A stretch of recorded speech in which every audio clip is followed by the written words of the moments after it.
Muy buenas noches y bienvenidos a Signo Pesos, la economía al alcance de su pantalla. Estos son los temas claves de hoy. Desembolso de créditos va en aumento. Un informe de Asobancaria señala que la irrigación de préstamos a las empresas en Colombia viene en aumento año tras año. Los microcréditos son los que más se han profundizado. Hablaremos de este tema con Alejandro Vera, vicepresidente técnico de Asobancaria.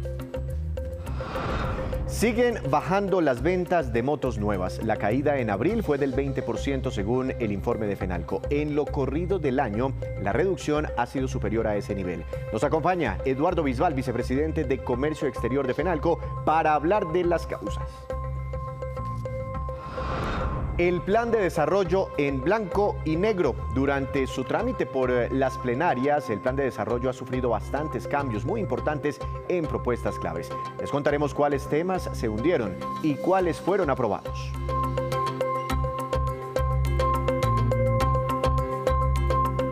Comenzamos esta emisión de Signo Pesos hablando de la actividad crediticia del sector bancario en Colombia y del comportamiento que ha tenido el llamado índice de profundización financiera. Doctor Alejandro Vera, vicepresidente técnico de Asobancaria, muy buenas noches y gracias por acompañarnos de nuevo aquí en Signo Pesos. Víctor, buenas noches. Un placer estar aquí con ustedes otra vez. Doctor Vera, primero, ¿qué es eso? ¿Qué es el índice de profundización financiera? La profundización financiera es la relación entre los créditos que tiene la economía o que se entregan a la economía sobre el Producto Interno Bruto. Y lo que termina midiendo es el grado de irrigación de créditos que da el sector y de servicios que da el sector a las empresas y a los hogares en una economía en un periodo de tiempo determinado. ¿En qué nivel está ese indicador y qué significa cuando crece? ¿Que hay más créditos en la economía? Cuando crece significa que el crédito está creciendo más que lo que crece en la economía. Luego eso de alguna manera está indicando que hay una buena dinámica de créditos. Hoy en día el indicador está cerca del 51% del PIB cuando hablamos de todos los establecimientos de créditos. 51% del PIB. ¿Y qué tanto se apalanca el crecimiento de una economía en el crédito? Digamos, eso depende de la economía, pero en general lo que la teoría le dice a uno, todas las publicaciones que se hacen sobre el sector financiero le muestran a uno, es que en la medida en que hay más crédito en la economía, va a haber más crecimiento, aunque, digamos, también haciendo una relación, un círculo virtuoso, ese mayor crecimiento genera mayor crédito y ese mayor crédito genera mayor crecimiento. Entonces, en ese círculo virtuoso, la economía puede generar mayor crecimiento económico, lo que redunda en mayor bienestar para los hogares, en mayores ingresos para las empresas. ¿Cómo ha sido la evolución de este indicador? No sé qué antecedentes tengan ustedes, porque la economía se nos hizo muy chiquitica en la pandemia, una contracción muy fuerte, pero de nuevo se expandió muy fuerte después de la pandemia, en el 2021, en el 2022. Ese indicador de profundización financiera ha venido creciendo muy dinámicamente. Si uno lo compara dato de hace 10 años con el último dato de 2022, es un crecimiento más o menos de 13 puntos porcentuales. Estábamos en 38, pasamos a 51. Y la buena noticia, que es una buena noticia para la economía, es que aún en pandemia, cuando tuvimos contracción económica, el crédito creció. Creció al 2, al 3%, pero la economía contrayéndose al 7% hizo que el crédito pudiera expandirse como porcentaje del PIB y aún luego en la recuperación siguiera creciendo. Eso es lo que el Banco de la República y muchos analistas han mencionado como que el sector financiero en esa crisis del COVID por primera vez fue parte de la solución, dar crédito, y no parte del problema, porque normalmente lo que pasaba antes era que cuando la economía se contraía, el crédito también le pasaba lo mismo. Y en esta última crisis lo que tuvimos fue un sostenimiento, una irrigación de crédito, gracias al papel del sector financiero, el papel de las autoridades, de la Superintendencia Financiera, del Banco de la República y del Ministerio de Hacienda. Cuando usted habla de irrigación de crédito, ¿está hablando de todas las modalidades de crédito? Es decir, ese 51% que usted me cuenta como porcentaje del PIB, ahí están los créditos para las grandes empresas, para las empresas pequeñas, pero también la tarjeta de crédito que yo estoy pagando en este momento. Se suma el crédito comercial, el crédito de consumo, donde está incluido el crédito de tarjetas de crédito, el crédito de vivienda y el microcrédito. Las tarjetas de crédito son más o menos el 10% de la cartera de consumo, luego es un porcentaje menor de ese 51% del PIB. Pero entonces están todos los créditos. En plata blanca, ¿De cuánto estamos hablando? ¿51% del PIB más o menos es una cartera crediticia de cuánto? Ahí, digamos, puede ser aproximadamente un poco más de 600 billones de pesos que tienen saldo, que tiene la economía en saldo de créditos al último corte de diciembre de 2022. ¿Y cuáles modalidades de cartera o de crédito son las que más están creciendo? Las que más están creciendo, una de las que más está creciendo, las que estuvieron creciendo más el año pasado fueron consumo, Sí. crédito de consumo y microcrédito. Microcrédito tuvo una gran expansión, sobre todo en los municipios rurales y rurales dispersos. ¿Qué es eso del microcrédito? Porque no sé si se pueda pedir como persona natural o hay que tener alguna actividad productiva para que me lo desembolsen bajo la modalidad de microcrédito. Microcrédito es crédito para actividades productivas muy pequeñas. Normalmente lo piden personas, no necesariamente tiene que tener actividad productiva, pero tiene que tener un valor inferior a 120 salarios mínimos para poder ser considerado como microcrédito. De hecho, el gobierno nacional recientemente ha hecho algunas modificaciones a ese microcrédito y lo ha dividido en microcrédito productivo, microcrédito productivo urbano, rural, intentando dar una mayor capilaridad y que el crédito baje incluso un poquito más a segmentos de la población que ganan o que pueden pedir prestado menos de 6 salarios mínimos mensuales. Claro, y tengo entendido que las tasas de interés de los microcréditos son bastante altas. Aún así, pese a eso, es una cartera que viene creciendo. Es una cartera que ha crecido mucho. Si uno compara el dato de 2015, la cartera de microcrédito el saldo eran 10 billones de pesos. El dato al cierre de 2022 son cerca de 15 billones de pesos, es decir, 5 billones que representan un incremento cercano al 40-50%, al 50% realmente en los últimos 7-8 años, lo cual es un número significativo teniendo en cuenta que los montos son muy pequeños. Entonces, cuando uno va sumando montos muy pequeños, pues la subida es más demorada, pero ya tenemos una masa crítica de 5 billones de pesos adicionales en los últimos 7 años. Las tasas son más altas porque el riesgo es más alto, pero recientemente incluso las certificaciones de la tasa de usura han venido bajando y han hecho que la tasa de microcrédito promedio se mantenga levemente por debajo del 40%. Levemente por debajo del 40% efectivo anual. Todos esos créditos de los que estamos hablando están llegando, usted dice se irrigan en la economía, pero ¿alcanzan a llegar a todos los rincones del país o a la mayoría de los rincones? Digamos, tenemos un gran nivel de irrigación de crédito en las ciudades y aglomeraciones principales, en las ciudades intermedias. Cuando vamos a los municipios rurales y rurales dispersos, hay menor irrigación de crédito, pero la buena noticia es que está llegando cada vez, sobre todo, microcrédito. De hecho, en las poblaciones rurales, el 43% del crédito es microcrédito y en las poblaciones rurales dispersas, el 57% del total del crédito es microcrédito. Estamos llegando cada vez más a más población y estamos apoyando las iniciativas que tiene el gobierno nacional en materia de inclusión crediticia para llegar a más regiones y a más poblaciones con saldos de crédito con desembolsos más pequeños, desembolsos de 2 millones, 3 millones hasta 5 millones de pesos. ¿El microcrédito podría crecer aún más teniendo en cuenta ese programa tan importante y que ustedes han celebrado y están apoyando del gobierno nacional, y es la financiación para los pequeños negocios de la economía popular, que seguramente serán asignados a través de la cartera de microcréditos, con opciones, ¿no?, para estas personas que están, digamos, por fuera del financiamiento formal? Claro que sí, y digamos, hay una muy buena perspectiva de crecimiento del microcrédito. Lo que hemos venido viendo es que en la medida que podamos resolver el problema de riesgo de crédito, es decir, recuerda que la plata que prestan los bancos es plata de los ahorradores, hay que responderle a los ahorradores, por eso hay que hacer un muy buen estudio de riesgo de crédito. En la medida en que podamos resolver el riesgo de crédito, teniendo cada vez más información, por ejemplo, con ecosistemas de datos abiertos, como lo que propone el Plan Nacional de Desarrollo, y a través de herramientas que tiene el propio gobierno nacional y que está poniendo a disposición, como las líneas de redescuento o como las garantías del Fondo Nacional de Garantías, ese riesgo de crédito se va a reducir y se va a poder llegar a más población y aumentar el saldo de microcrédito, que es lo que estás mencionando.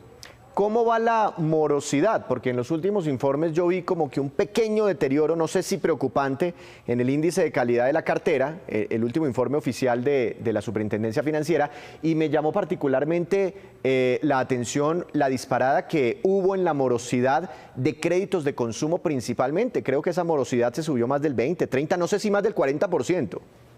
El crédito de consumo, la morosidad del crédito de consumo ha venido creciendo más rápido de lo que estábamos esperando, pero ese 20-30% del que tú hablas, cuando tú lo conviertes en indicador de calidad, que es la cartera vencida sobre la cartera total, sigue siendo en el total de la cartera 4%, es decir, 4 pesos de cada 100 pesos del total de la cartera están en mora, y en cartera de crédito de consumo es más o menos 6 pesos.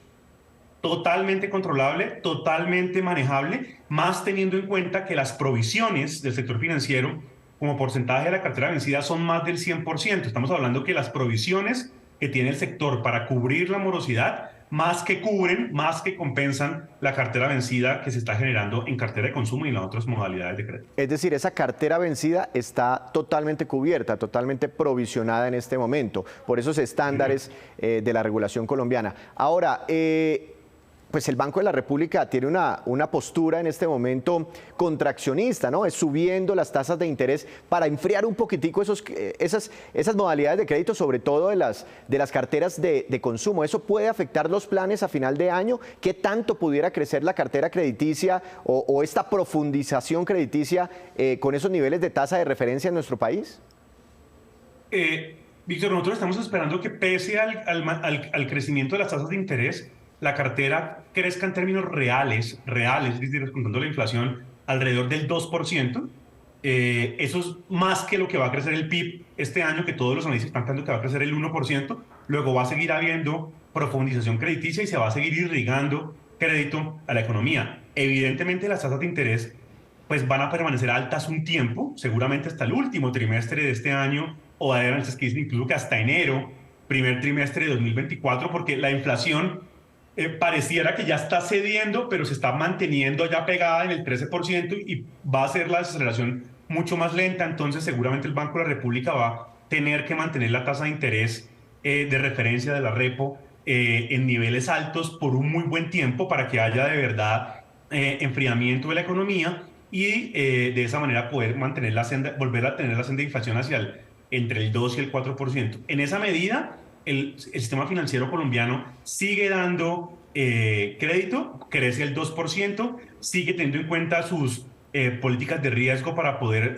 mantener el crecimiento, pero prudencial, de esa cartera, y incluso en algunas modalidades, como por ejemplo se pudo ver en meses pasados, en semanas pasadas, ya empiezan a anticipar la reducción de tasas de interés, como sucedió en tarjetas de crédito, como sucedió en cartera de vivienda BIS, anticipando la reducción y pudiendo apoyar a los hogares, sobre todo en aquellos gastos que son corrientes y que son necesarios, como el vestuario, como la alimentación, como el pago de impuestos. Claro, por eso es tan importante mañana el dato de inflación. Estaremos muy pendientes a ver si este indicador por fin toca un techo mañana muy temprano, 6 de la mañana. Doctor Vera, muchas gracias. Una feliz noche. Víctor, muchas gracias. Un placer. Así se ha comportado el crédito en Colombia. Hacemos una breve pausa, pero cuando regresemos espere que Ecopetrol empezó a exportar asfalto. Les tenemos detalles de esta buena noticia. Ya volvemos. Regresamos a Signo Pesos con esta información. Las ventas de motocicletas nuevas están descendiendo en el país. La caída se está sintiendo especialmente en lo corrido de este año, según las cifras reportadas oficialmente hoy por el gremio de los comerciantes. Doctor Eduardo Bisbal, vicepresidente de Comercio Exterior y del sector automotor de FENALCO. Muy buenas noches y bienvenido a Signo Pesos. ¿Cómo ha estado? Buenas noches, bien, muy bien, afortunadamente. Doctor Bisbal, ¿cuántas motocicletas nuevas se matricularon o se comercializaron durante abril de este año y cómo nos podemos comparar frente al mismo mes del año pasado? Bueno, la caída de las ventas es del orden del 23% en el mes de abril. Y en el acumulado del año versus el año anterior, la caída acumulada es del orden del 18%. Esta caída es similar a la de los vehículos de 4 ruedas, con la diferencia de que los vehículos de 4 ruedas en abril cayeron un 35%, pero en acumulado del año vamos cayendo un 22%. ¿Y qué le está pasando al sector automotor? Porque cuando lo entrevistábamos a usted hace un año, la tendencia era totalmente distinta. Crecimientos muy grandes en las ventas, tanto de motocicletas como de carros nuevos. Sí, el año pasado la venta de motos alcanzó las 805.000 unidades y las ventas de vehículos de 4 ruedas 262.000. Y la meta eran 265.000, así que se cumplió. Hay varios factores que están interviniendo en ambos mercados. Uno, la contracción de la demanda, que se da al mismo tiempo de un incremento en las tasas de interés. Pues obviamente muchos de estos vehículos se compran con una porción de crédito. Por otro lado, la alta devaluación, la moneda en el último año y en los 2 últimos años ha llegado casi a los 5.000, hoy estamos alrededor de los 4.700, no sé cómo cerró hoy, y esto pues encarece el valor de estos vehículos que son prácticamente importados todos, y los que se ensamblan vienen también del exterior en el CKD, vienen desarmados, pero pues se pagan en dólares. También pues hay un factor de incertidumbre en la economía, sin duda, pues con todo esto que está pasando, reformas, en fin, todas estas discusiones han enrarecido el ambiente político, y el ambiente político enrarece el ambiente económico, ¿no? Entonces tenemos pues estas cosas. A esto hay que sumarle 2 elementos. En el caso de las motos es más pronunciado que en el de los carros, que es la dificultad de conseguir el SOAT, y por otro lado la dificultad de obtener lo que se conoce como el CEPD, que es el certificado de emisión por prueba dinámica que debe emitir la ANLA. Esos van muy retrasados y tienen represados muchas matrículas de motos y de vehículos.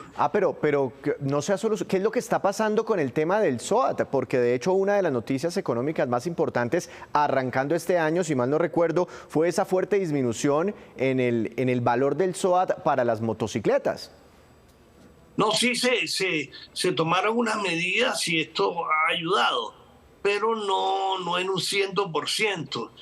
Ya no, los SOAT no se expiden, por ejemplo, en los establecimientos de comercio, como era antes, que era prácticamente, pues el vehículo salía con el SOAT. Ahora hay que ir a una compañía de seguros y tiene algunas dificultades, pero sí hay que reconocer que se tomaron unas medidas iniciales que han servido, pero no del todo, ¿no? Pero ¿será por los altos niveles de accidentalidad que de pronto algunas aseguradoras se estén negando a vender el SOAT? Sí, ellos se aducen, y seguramente con razón, porque son compañías muy serias, de que la siniestralidad es muy alta, pero no es además de eso, sino que está ocurriendo muchos fraudes con el uso del SOAT. Dicen que un SOAT, una persona se accidenta y termina llevando a la familia para que le hagan de todo en determinadas clínicas que están confabulándose para eso, ¿no? Claro, ese es Entonces ahí hay un tema complicado de corrupción, claro, pues que uno entiende, ¿no? Uno entiende. Pero la culpa en sí no es del SOAT, ¿no? Sino de gente que hace mal uso de eso. claro. Por eso han tocado restringirlo. Pero eso pues está afectando Las ventas, la venta claro, sí, de claro. motocicletas nuevas. Ahora, doctor Bisbal, ¿qué tan elástico o inelástico es el mercado de las motocicletas? Bueno, digamos, frente a los incrementos en los precios de los combustibles, ¿qué tanto se afecta la venta por esa subida de casi 2.600 pesos ya en los últimos 8 meses? Lo que sucede aquí es que la moto, para mucha gente, la mayor parte de la gente, especialmente estratos 1, 2, 3, inclusive 4, es indispensable porque no hay un transporte público suficiente. Además, la gente pues, lo usa en muchísimos casos como un elemento de trabajo para transportar pedidos y cosas de esas. Entonces, de todos modos, la gente tiene que comprar la moto y tiene que tener la moto disponible para transportarse, transportar a su familia en muchos casos y para como bien de subsistencia, ¿no? De producir de ponerlo a funcionar para ganarse la plata para el sostenimiento familiar. Es que el presidente Gustavo Petro ha dicho que, pues, que la gasolina es más barata en Colombia que en el resto del mundo, por eso se está pagando con el presupuesto de la nación un famoso subsidio que viene, pues, de un fondo que se llama el Fondo de los Combustibles, básicamente el presupuesto de la nación, y que es un subsidio que le está llegando a gente con Toyota, que eso no debería ser así. ¿Usted cree que entonces este incremento sí está teniendo un gran impacto sobre muchos colombianos en el país?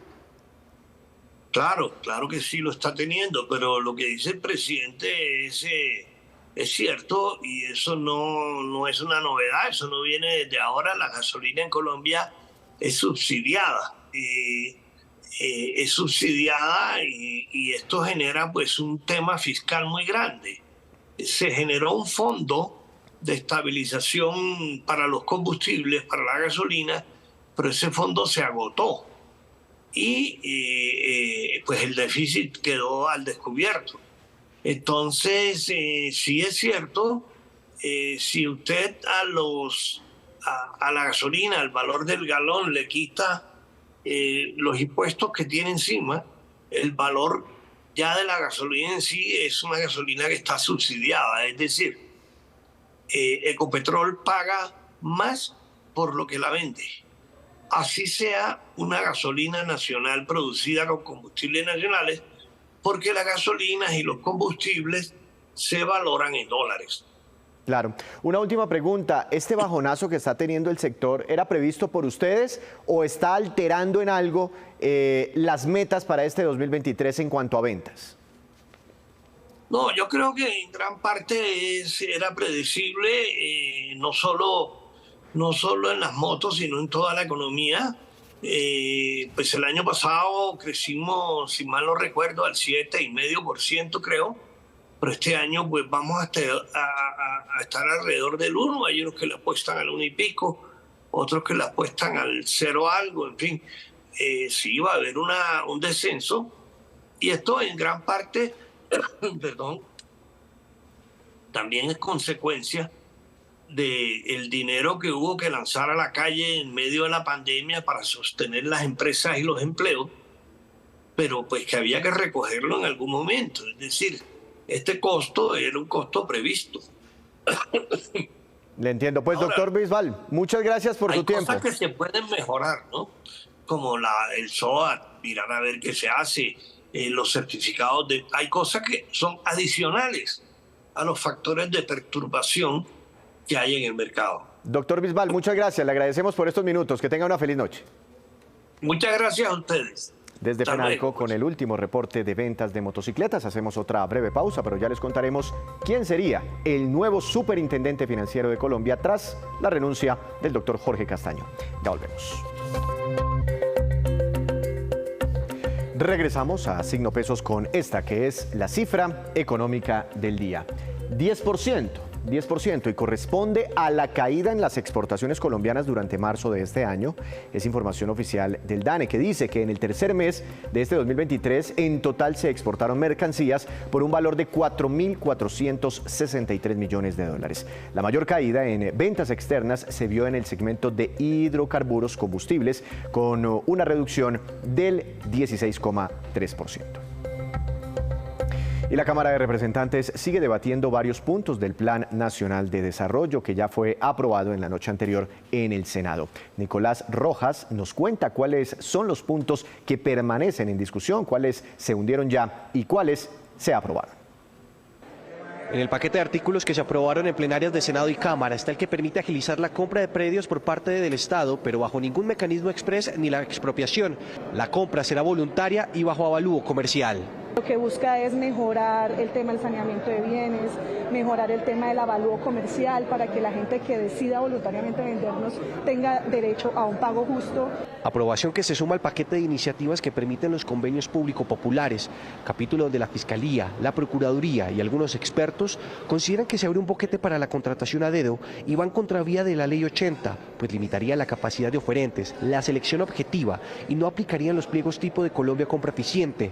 El presidente del Senado, Roy Barreras, salió en defensa de estos artículos. Para pensar en el pequeño campesino, en el obrero rural, en la persona que puede con su asadón, con su pala, mejorar el camino vecinal, hacer la vía terciaria, hacer el mejoramiento de vivienda y que el Estado piense en ellos. La polémica estuvo centrada en el artículo 353 que fue calificado como una reforma a la salud camuflada. Aprobar este artículo significa que vamos a destruir las EPS, es aprobar la mitad de la reforma a la salud que el país no quiere y que significa la destrucción de un sistema. Iniciativa que se aprobó con ajustes, luego de un intenso debate que duró más de 1 hora y media. No estarán sujetas a lo dispuesto en este artículo las EPS adaptadas del Estado y aquellas que en su desempeño financiero cumplan con el patrimonio adecuado. El Congreso también logró sacar adelante la propuesta de permitirle al gobierno financiar proyectos férreos, aportando más del 70% con recursos de la nación. El gobierno quiere es desarrollar los sistemas férreos en Colombia, urbanos e interurbanos. Y en este caso entran el Metro 1 y el Metro 2 de Bogotá, el Metro 2 de Subterráneo, el Metro 80 de Medellín. También se aprobaron los planes de salvamiento para jóvenes endeudados con el ICETEX. Ayudarles a compensar parte de lo que es el IPC. En segundo lugar, el plan de salvamento, sobre todo para aquellos jóvenes que han tenido unas deudas difíciles de pagar y también de incentivos para quienes quieren hacer pagos anticipados y puedan tener descuentos. Pero también se frenaron iniciativas como permitir la integración vertical en el sector energético, de gas y elevar los impuestos a las energías limpias. No es conveniente el monopolio, tenemos que defender la libertad de mercado, la libertad de comercio. Y le dieron un portazo a facultades extraordinarias del presidente como la Agencia de Seguridad Digital. El gobierno debería presentarse un proyecto de ley para poder tener una discusión amplia. Otras facultades extraordinarias eliminadas son las que permitirían al presidente crear o suprimir entidades ambientales y modificar competencias del ministerio para atender asuntos relacionados con la crisis climática. Y Ecopetrol informó sobre su primera exportación de asfalto producido a partir, escuche bien, de plástico reciclado. El despacho se hizo a Centroamérica. Felipe Trujillo, gerente de productos y petroquímicos de Ecopetrol, nos cuenta detalles de este nuevo segmento de negocio. Desde el año pasado nos dimos a la tarea, junto con la refinería de Barrancabermeja, que es el único productor de asfalto en Colombia, de desarrollar, en asocio con nuestros aliados, una tecnología que nos permitiera incorporar dentro del asfalto plástico postconsumo. Ese plástico que normalmente desechamos en las casas y que va a dar a las fuentes hídricas o a los rellenos sanitarios, hoy lo estamos recuperando, con un impacto no solo ambiental sino social, en la medida que hemos generado una masa crítica que nos permite mejorar o ofrecer mejores condiciones a los recicladores, al poder asegurarles la compra de esta materia prima. ¿En qué consiste la iniciativa y qué es lo disruptivo que hoy quiero contarles? Esta aplicación la venimos haciendo en diferentes vías de Colombia desde el año pasado, pero en esta oportunidad estamos introduciendo ese plástico postconsumo en asfalto con destino exportación. Y adicional a que es asfalto con destino exportación, es asfalto sólido. Es decir, aquí estamos mezclando 3 técnicas. Incorporación de un plástico reutilizado dentro del asfalto, asfalto solidificado y asfalto con destino exportación.